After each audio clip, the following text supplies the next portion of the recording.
Your favorite fitspo is lying to you. I'm just kidding. Honestly, maybe they are, maybe they aren't. I've been asked a lot recently to talk about what I think of the fitness industry today. And to be honest with you, I don't know. It seems like when people ask me this question, they're waiting for me to say something like, oh, everybody is lying now, or, gut health has become the new way to hide an eating disorder as opposed to tracking calories and stuff like that. I don't know. I've just been seeing a lot of questions about it. And I gotta be honest, coming from someone, oh, hi, I'm Jazmine. If you've been around for a long time, you know that I used to be in the fitness industry. And if you're new, I used to be in the fitness industry. I was a power lifter and I was signed to Gymshark, and that's my claim to fame. I'm I used to be with Gymshark before they became a multi-billion-dollar business. It was the beginning stages. But I feel like that just gives me a little bit of credibility. Look, I've been in the game for a long time. I left for a lot of reasons. I actually made a video, so if you want to check that out, I'll put a card up here, and it's literally why I gave up being a fitness influencer. But to summarize, I left because the fitness industry back in 2016, 2017 was super toxic. There's so many things that would never fly now. There are just so many things that would not be acceptable in today's society, and for good reason. Body shaming was at its peak. I was in the best shape of my life. I don't know, I was 22, I'm 5'1", I was 115 pounds of just muscle, little baby muscle. I could deadlift 225 pounds. Oh my God. This is not supposed to be all about me. I'm just saying I was a little muscle machine, and people were so judgmental. I remember if I would gain 5 pounds, I was sure to find out before I even found out. Other people were gonna be like, did you know you gained 5 pounds? I'd be like, oh shit. I guess I do now. It was just a very, very judgmental industry. I would have people tell me you don't even have abs. Why are these companies signing you? Or you're not muscular, whatever. It was a lot. And it was really taxing on the way that I viewed myself, because obviously when you're under such scrutiny in your early 20s and you don't have a mom or dad to talk to about this sort of thing, even if you do have a mom or dad or a sibling to talk to about this, imagine not having it at all, and you're just starting to look at yourself and question, am I worthy enough? Am I fit enough? Do I deserve these opportunities that I'm getting? It was driving me insane. And, I was in a relationship where he was my trainer, and that I will say was very healthy. He was never what are you doing? You're not working out enough. He was always very at the end of the day, do whatever you want to do. So I place no blame on that. But I do think just the amount that I had allowed fitness to be my life was never what I intended for. I had followed Nikki, who is now one of my best friends, but I had started following Nikki Blackadder. You guys know OG 2016, 2017 fitness. She was the queen of fitness at that time. I'd seen her videos and it was what I eat in a day, macro counting. And I was I can do this. This looks fun. I could totally do this. And I started. Nikki influenced so many people to get into being a fitness YouTuber. I really feel she invented it in the sense of where it's gone to. She was very pivotal in that industry for that. All of this to say, I feel I started my fitness channels thinking oh, this is just gonna be a fun side hobby to document my journey. And yeah, maybe cool, one day I'll get paid or I'll do brand deals. But right now, this is just a way for me to keep myself accountable, as I, at the time, wanted to be a bikini competitor. So I was I'm gonna vlog about it. It ended up picking up. People were whoa, I'm also Latina. I'm also at the start of my fitness journey, whatever. And I built an audience. So next thing you know, I was just kind of catapulted into this life. I fully left the fitness industry probably 2020, the peak of COVID, which is crazy because that was only 2 years ago. But I think I had been easing my way out of it. It didn't have the same hold on me that it used to. But I guess what I'm trying to say is, I keep getting lost on a tangent. I'm so sorry. But no, I'm not sorry. This is a podcast and it's going to flow how it's going to flow. All right. And you just got to deal with it. Getting into what the fitness industry is like today, I think people are always going to find something to pick at. If it wasn't me and me having enough muscle, or me being strong enough, me deserving the opportunities I was getting with my dream brands at that time, now I feel people are finding another way to bully fitness influencers. I've been seeing a lot on TikTok that people are starting to focus on gut health. And I've seen so many videos and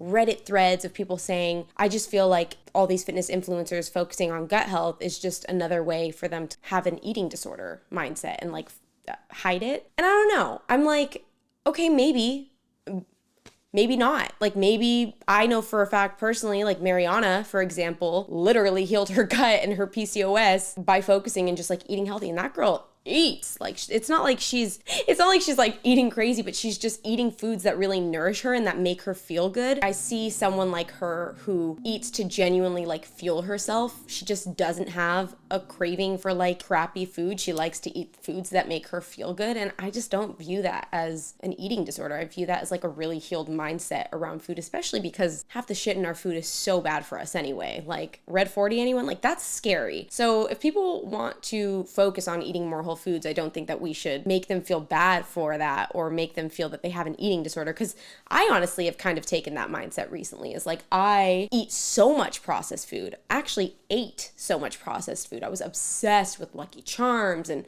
Taco Bell and Reese's peanut butter cups and Pringles. I mean, I still actually like those things, but what's interesting is I've recently gone back into a fitness journey of sorts. I say that word so lightly because please don't categorize me as a fitness influencer. I love fitness. It's not my entity. Something I've done differently this time around is I really did try to find alternatives to the things that I loved that were like heavy in processed stuff. It is kind of crazy that like when you do cut out sugar and you stop consuming all of the shit that like you're used to eating every day that you're like borderline addicted to, once you stop and you find like, for me, it was the Hue Kitchen dark chocolate cashew butter. Like that has replaced Reese's for me. And I tried to have a Reese's the other day and it didn't hit the way it used to. You know what does still hit though is Tootsie Rolls.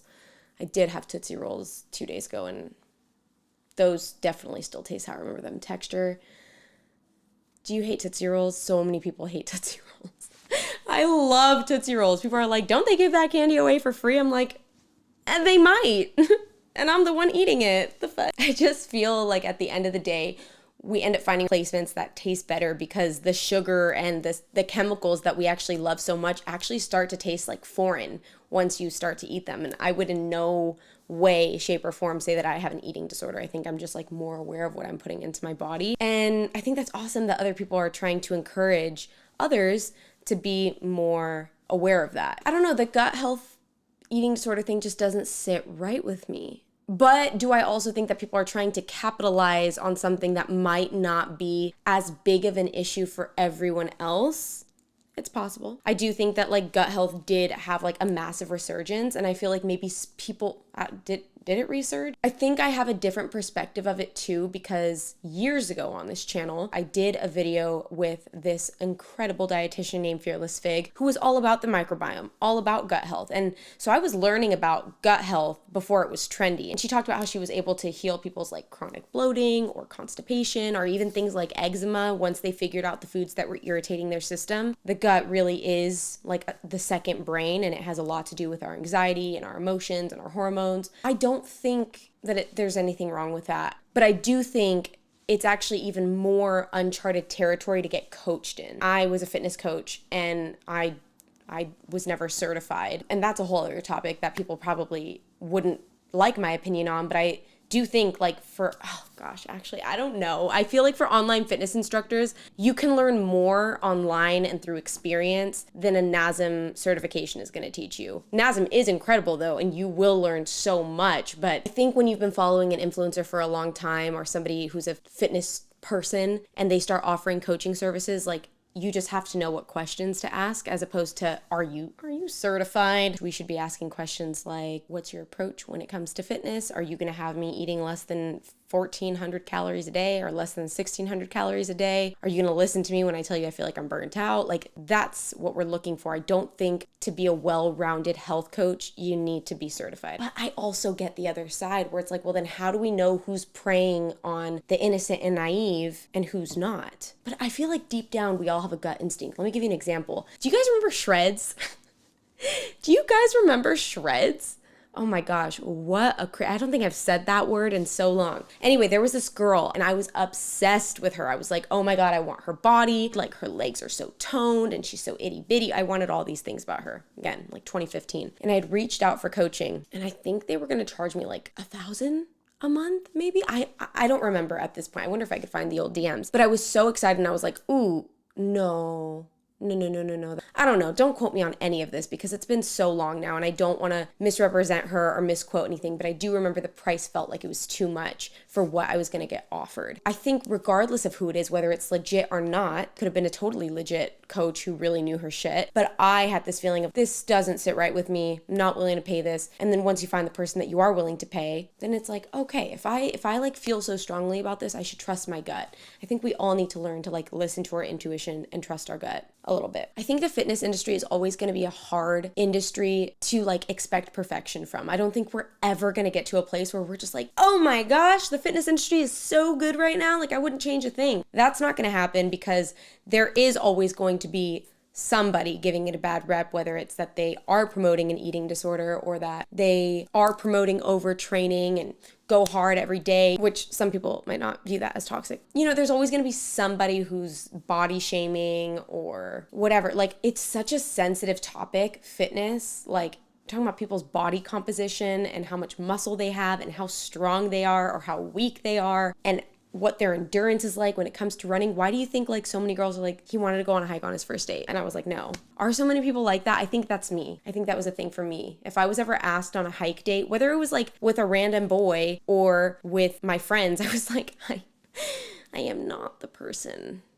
You don't want me for this, okay? This is not gonna be a cute hike, okay? I'm gonna be beet red. I'm probably gonna get a stomach ache because I'm going to feel overworked and my hypoglycemia is going to activate and I might vomit. I'm going to be sweating everywhere. It's just, you're not going to want to see me again regardless. Now with my boyfriend, he's seen the worst of it. We went for a jog one time and my hypoglycemia spiked and I hadn't worked out in a long time. Literally jogged around the block for maybe 10 minutes. A total of 10 minutes. And I didn't have sugar in time, so I got a stomach ache and then I passed out, and while I was passed out, I vomited on myself and him because he was holding me, and I came to, and there was vomit all over me. So that is why I don't like to go on hikes. What the fuck? So the question remains, is your fitspo lying to you? She could be. He could be. They could be on steroids. They could be on, Anavar, or they could have an eating disorder, or they could be just creating cookie cutter programs and sending them out to everyone and doing it for the money and capitalizing off of your naivete. But I think people are catching on to those things way quicker now. People are building communities, whether it's like, let's say, for example, I'm training with Emma at Empowered. Love if you are looking for a coach that motivates you and is like taking the healthy mindset around it. Emma's great. They all cultivate these communities, whether it's like in a Facebook group, and people will talk, and they might talk and be like, this is your program. I have this exact same program too. Are we all just getting the same exact program that we're paying for custom training for? Every situation is going to be different. I just think you have to take anything and everything that you see online with a grain of salt. If someone is shoving a supplement down your throat, you need this to build muscle. You need this to recover. You probably don't need it. This has been like a topic for a long time in fitness, is like the supplements are like the very last thing you need. I used to have BCAAs. I used to have pre-workout. I used to have creatine. There are benefits to all of these things, but do you need them? No. Have you ever seen a guy come out of prison? You think they were giving him creatine? They come out, they're shredded. Why? Because they had nothing to do but push-ups all day and read. If they had supplements, maybe there'd be like a 10, 15, 20% difference, but enough to be like, I'm shoveling out my entire bank account for supplements this month.